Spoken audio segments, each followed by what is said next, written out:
ఏమైంది? అర్జెంట్గా రమ్మన్నా. శైలజ ప్రవర్తన నాకు ఈరోజు తేడాగా అనిపించింది. అందుకే నేను బాబాని కలిశాను.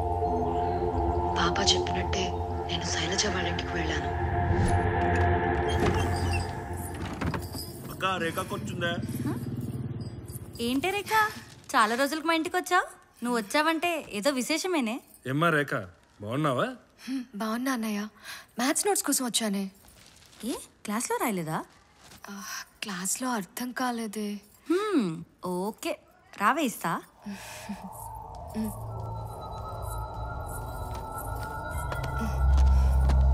ఇందులో ఒకసారి ఉన్నాయివే. ఏంటి ఇది? అయ్యే చెప్తాను.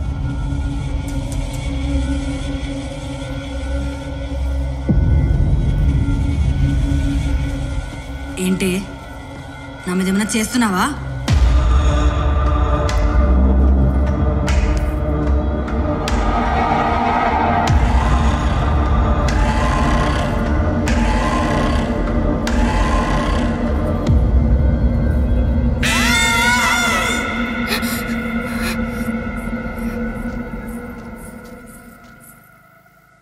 శైలజపై బాబా చెప్పిన పరీక్షలు చేస్తే ఆయన ఊహించిన ప్రమాదం నిజమని తేలింది. శైలజ మీద ఎవరో క్షుద్ర ప్రయోగం చేశారంట. కానీ బాబా 2 వారాల పాటు వేరే ఊరు వెళ్తున్నారు. విరుగుడు నాతో చెప్పారు. కానీ నేనంత బాగా మాట్లాడలేనని నీకు తెలుసు కదా. శైలజ వాళ్ళ ఇంట్లో నువ్వు చెప్తావా?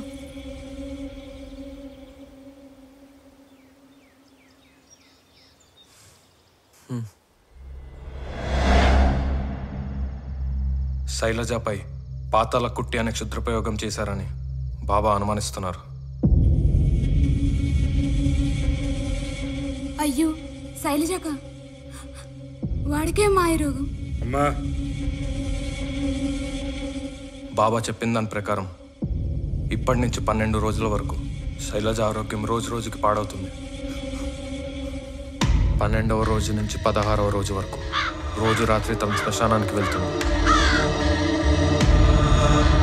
అలా వెళ్తే ఆమెపై జరిగింది పాతాళ కుట్టి అని నిర్ధారించుకోవచ్చు. 16వ రోజు చివరి అంకం జరుగుతుంది. ఆ రోజు శైలజపై ఈ ప్రయోగం చేసిన తాంత్రికుడు శ్మశానానికి వచ్చి పూజలు చేసి ఆమెకి రక్తం కలిపిన ముద్ద నోట్లో పెడతాడు. సరిగ్గా ఆ ముద్ద శైలజ పెదాలకి తాకే ముందే ఒక్క వేటుతో తాంత్రికుడి మెడ తెగాలి. ఒక్క వేటుతో తాంత్రికుడిని చంపకపోయినా ఆ ముద్ద శైలజ పెదాలకి తగిలిన మన ప్రయత్నం వృధా అయినట్టే. శైలజ మనకు దక్కాలంటే మనకున్న ఏకైక మార్గం ఇదే. అసలు ఏం మాట్లాడుతున్నారు మీరంతా? మతుండే మాట్లాడుతున్నారా? చదువుకున్న పిల్లలేనా మీరు? అసలు ఇవన్నీ నమ్మడం ఏంటి? ఆ తల నరకడం ఏంటి? అన్నయ్య, తేజ చెప్పేదంతా నిజమే అన్నయ్య. రేఖ, నువ్వు కూడా ఏంటమ్మా? శైలజకి ఏదైనా సమస్య వస్తే డాక్టర్ దగ్గరికి నేను తీసుకెళ్తాలే. అసలు మిమ్మల్ని అందరినీ తీసుకెళ్ళాలి డాక్టర్ దగ్గరికి మొదట.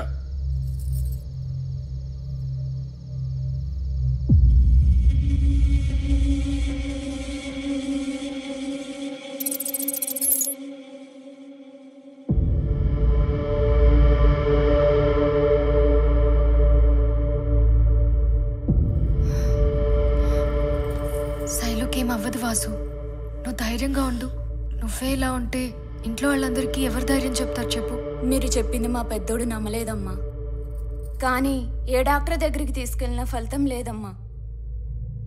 ఎవరుసిరి తగిలిందో నా బిడ్డకి.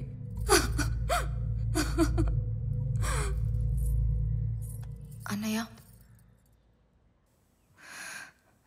రేపే 12వ రోజు రాత్రి శైలజ శ్మశానానికి వెళ్తుందేమో చూడండి. శైలజ పరిస్థితి నువ్వే చూసావు కదా రేఖ. మంచం మీద కదలడమే కష్టంగా ఉంది. అలాంటిది లేచి ఎక్కడికో వెళ్తుందా?